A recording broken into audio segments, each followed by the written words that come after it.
Hello everyone, this is Fantasy-esque, and welcome back to ClanGen, the Warrior Cats clan generator game.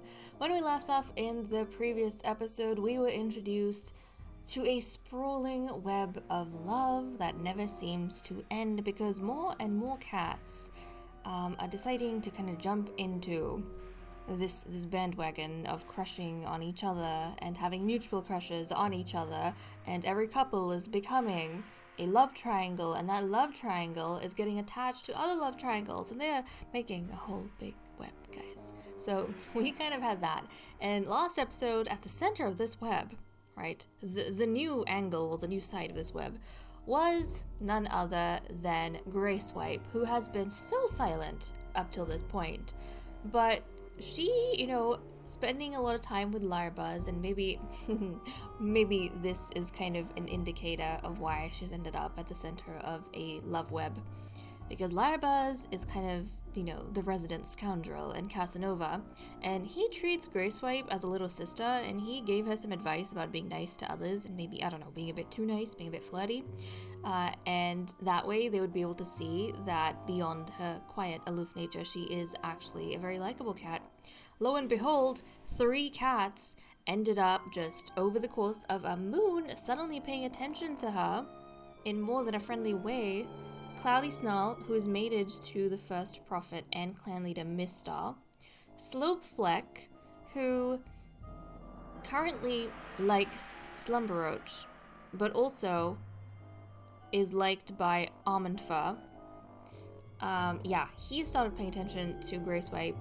And then Slumberroach started paying attention to Grayswipe as well. Slumberroach, who is liked by Slopefleck and Dark Pounce.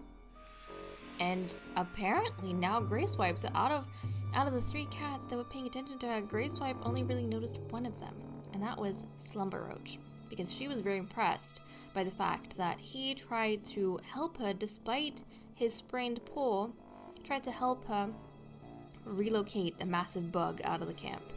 And ever since then, it's like a ton of bricks just hit her in the face. This attraction that she never even knew was there or paid attention to just suddenly smacked her. And now she very much is conscious of Slumberroach. So there was that. This time around, I don't know, guys. I have been very tempted, I'm not gonna lie, to dive into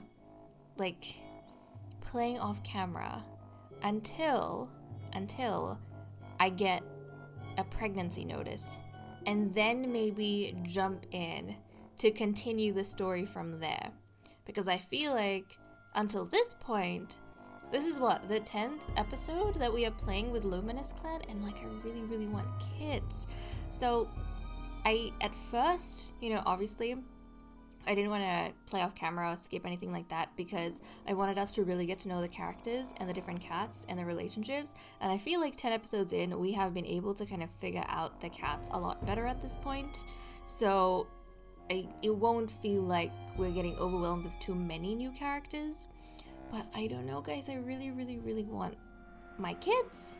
So I'm actually playing with the idea of whether I should, after this episode, maybe play off camera until I get a pregnancy notice from someone, and then I'll just update you guys, in the episode after, when we come back, the next episode, when we come back, I'll just update you guys on the major things that have happened, and we can, continue the story from there.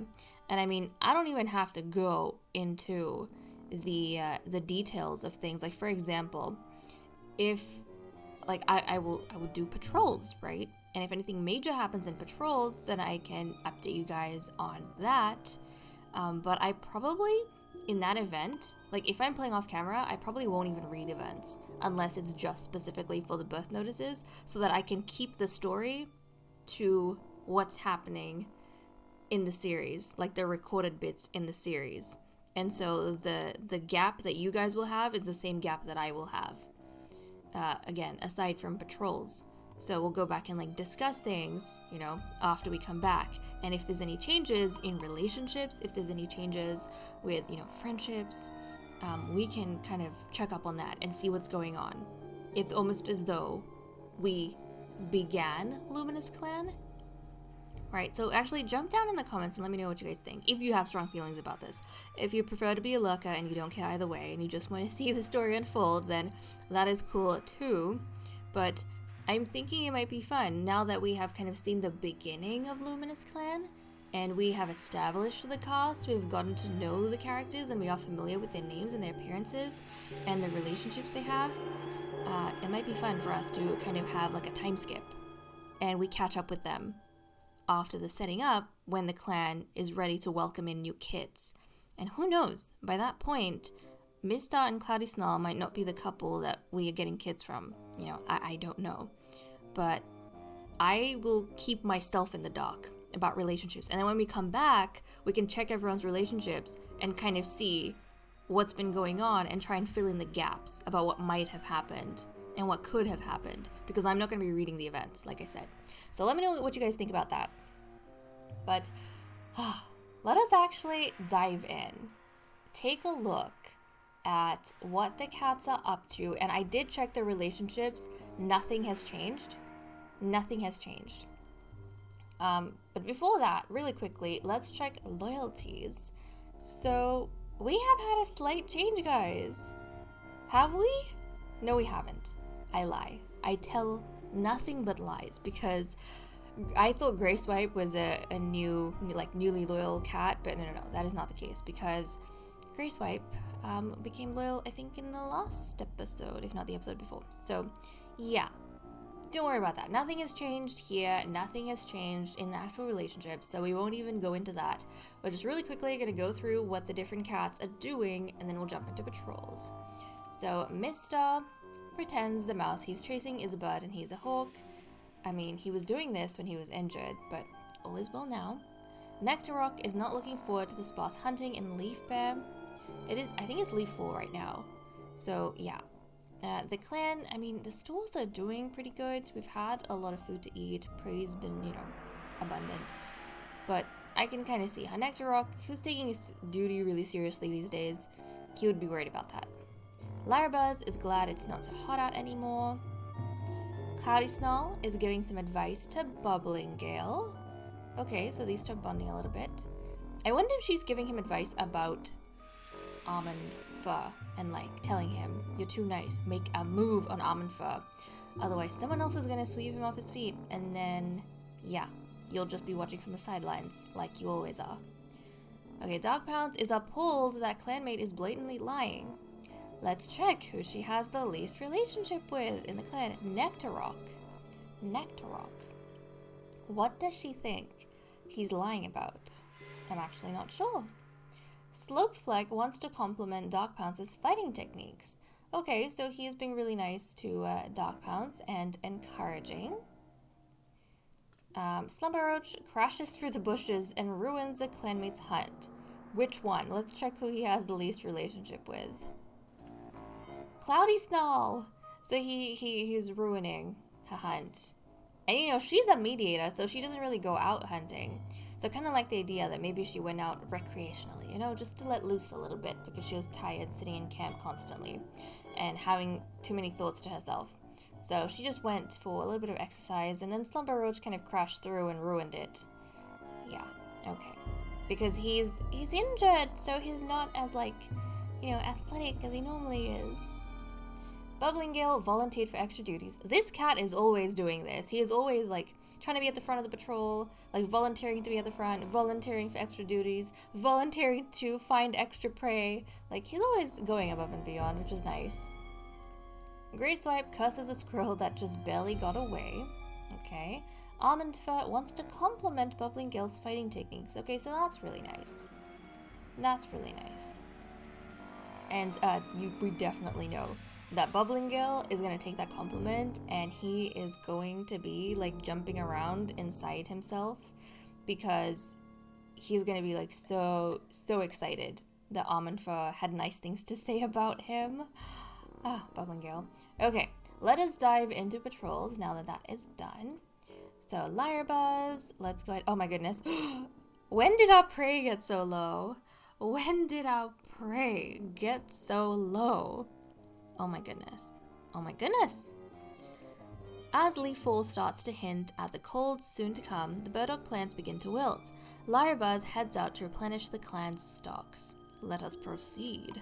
The rains have made the soil loose and good for digging. While finding burdock plants is starting to become harder, at least it's easy to harvest the roots when Lyrabuzz does come across some. On the way home, he spots some straggly-looking plantain near the path. He picks it as well. The more herbs they have before leaf bear, the better. So burdock and plantain were gathered. And now we'll send our 6 cats out for patrol. And it's kind of crazy that our prey pile has gotten so low when we need 28 prey. And leaf bear is coming, and apparently, you know, pickings are slim in leaf bear. But let's send out almond fur, grey swipe, bubbling gale, dark pounce, a nectar rock, and mistar. Also, it's kind of good that our medicine cat was able to find something this time around, because I think the past couple of moons and even patrols he's been unsuccessful, so, and yeah, we need to stock up before leaf bear. Okay, let's send these guys out. It starts snowing soon after the patrol sets out, trying to bring back something for the fresh kill pile. Let us proceed. Bubbling Gale really helps the patrol on Bubbling Gale really keeps the patrol on task and motivated through the sharp chill of the leaf-full morning. Not through authority or commands, but with a gentle voice and compassionate understanding that encourages every cat to do their best for Luminous Clan. A medium amount of prey is brought to camp, thank goodness. Oh, thank goodness.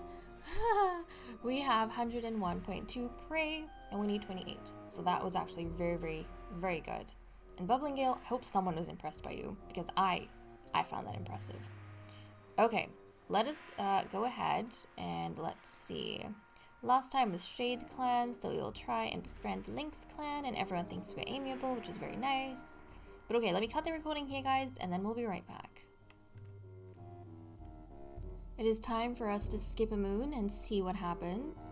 It would be very funny if after I've decided that I'm gonna go ahead and play off camera until we get a pregnancy notice, that, you know, this time skip will result in a pregnancy notice. I don't think that's likely, but that would be pretty funny. Okay, let's go ahead, and you know, on the topic, hold on a second guys, on the topic of the kittens and births and litters, in the last clan we played Feather Clan, right? We played 49 moons, which was about 50 episodes, and we had, by the end of it, 6 kittens born in the clan, like over the course of the 49 moons. And we're in 8, like moon 8 right now, we're about to go into 9 moons. But over the course of 49 moons, we only had 6 kittens. And that was from 4 different litters. So it's kind of tough, it's kind of hard for our cats to, you know, have their little kits. They're very special additions to the clan.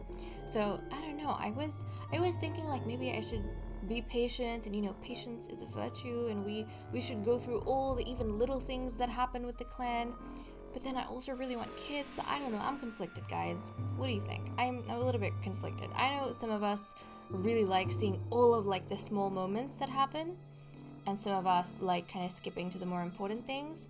So I'm not sure. I'm leaning towards, very strongly right now, I'm leaning towards play off camera until I get to the kids, like from the next episode, you know, after this one, and then coming back in the next episode and just resuming and updating everyone on what's happened. Okay, let us skip the moon finally and see what's going on. Yep, no birth and death notices. Despite the horrendous weather, Mistar strikes out with his gathering patrol to the meeting place. It's deserted. Any befriending of Lynx Clan will have to wait until next moon. Till the next moon. Till the next moon. Okay. Bubbling Gale's tail was badly injured by a fox. What? Bubbling Gale, you sweet little thing. Oh no, he has a mangled tail. I wonder if that's ever gonna get better, if it's just going to be a thing of his now. Slumber Roach's sprain has healed. Okay, thank goodness. Slumber Roach was trying to fluff up his nest when he saw a thorn inside of his bedding. Another prank, but it could not fool him. So that's kind of the big things we have going on here. And thank goodness Slumber Roach, you didn't injure himself again. But guys, what is up with our cats, like, constantly being injured or sick? Like, I think we have 2 cats down. We've had 2 cats down constantly for a while now. And I feel like that's also affecting the prey pile because we don't have nearly as many warriors, like, helping to collect food. Okay, let us jump into relationships and see what sort of happens. Let us have a look. You know what? Even though I'm split on what I will do in terms of the playing off camera or not, let's wait till the end of the moon? Till the end of the moon. But not, I'm gonna count this as the end of the moon. The events, the relationships we go through, this episode, I'm going to count this episode as the end of the moon.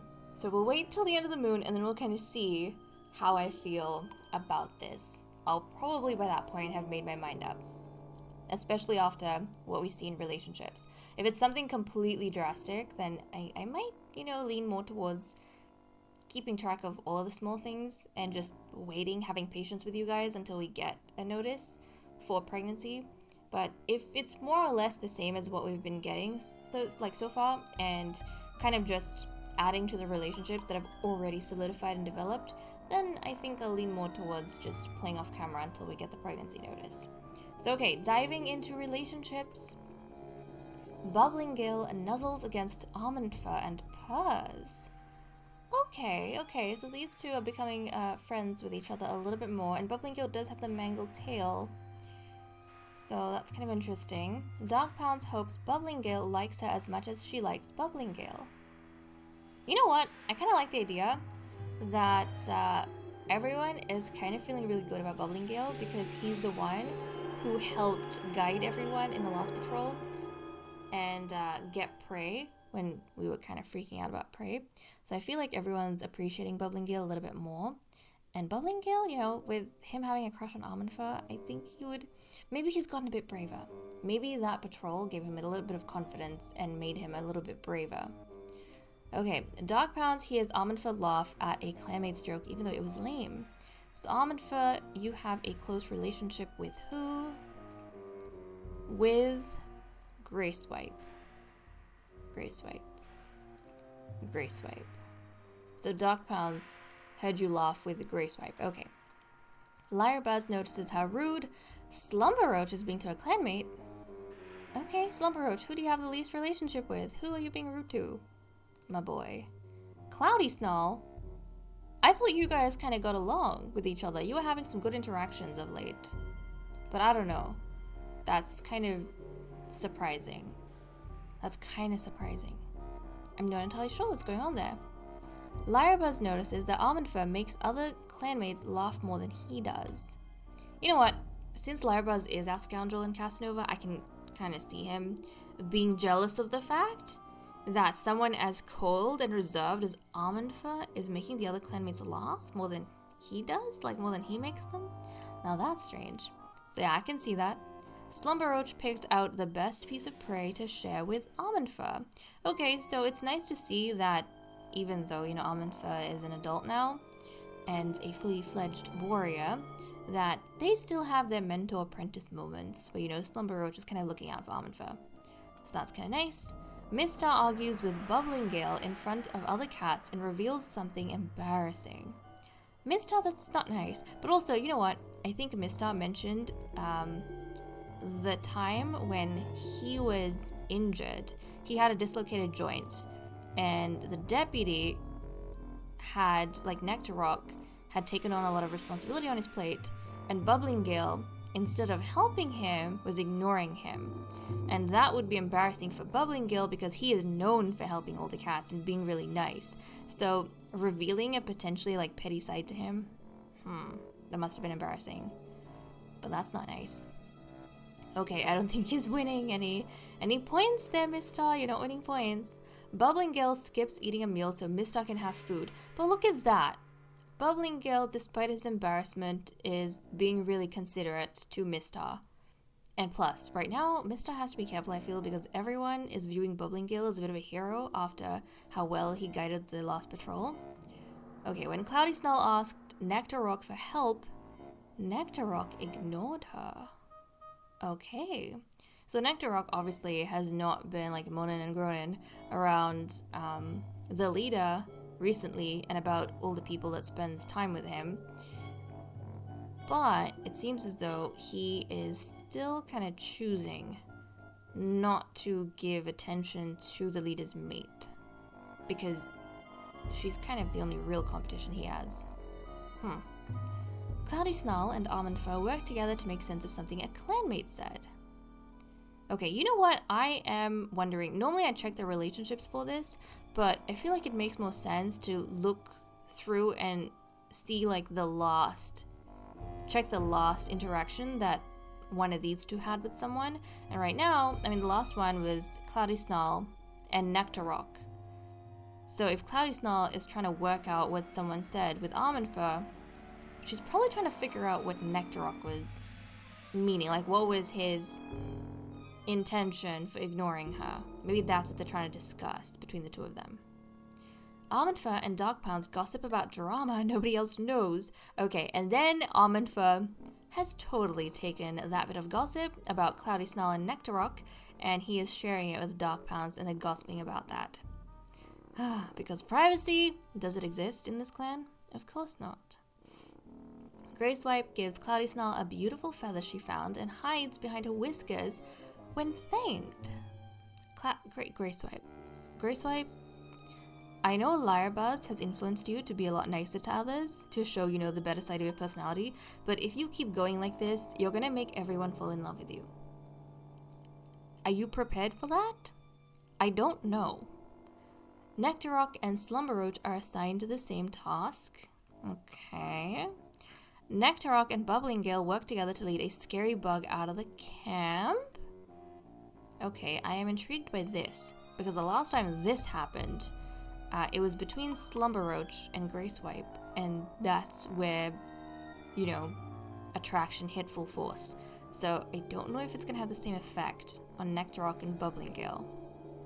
But okay, it was a low positive effect. Slopefleck is talking with Bubbling Gale. Okay. Slopefleck, guys, look at this. Always. Slopefleck and Almond Fur, we always end on this note. Always. Slopefleck thinks he can tell Almond Fur something important. Okay. I wonder if this, like something important, if this is Slopefleck finally telling Almond Fur, because this whole time Almond Fur is like having this crush on Slopefleck, and you know, thinking that the time they spend together is getting them closer and closer in a romantic way, but Slopefleck views Almond Fur as a younger brother. He's been quite clearly interested in Slumber Roach this whole time. I wonder if Slopefleck finally thinks he can tell Almond Fur about his love life. Tell Almond Fur that he has feelings for Slumber Roach. Because he doesn't realize how Almond Fur feels on his end. So, well, I feel like that's a bit of a cliffhanger to end it at. But okay, guys, now that we have reached what I would consider the end of the moon, I'm actually thinking I am quite inclined to go ahead, after this episode, play off camera, doing patrols, but not reading the events, except for the birth notice, until we have a pregnant cat.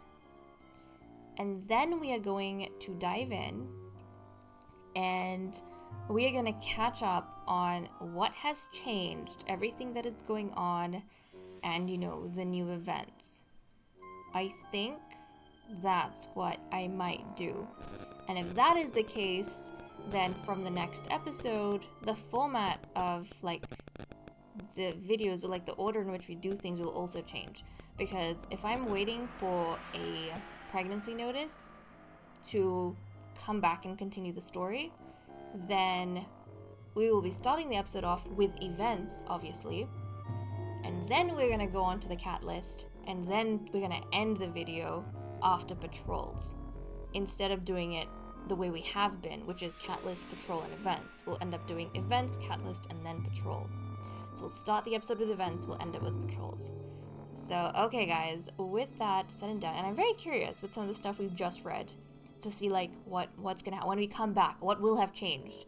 Will we have actual couples that will have formed? Will the current couple break up? Will they get their kids? Will someone else be having kids? I don't know these things.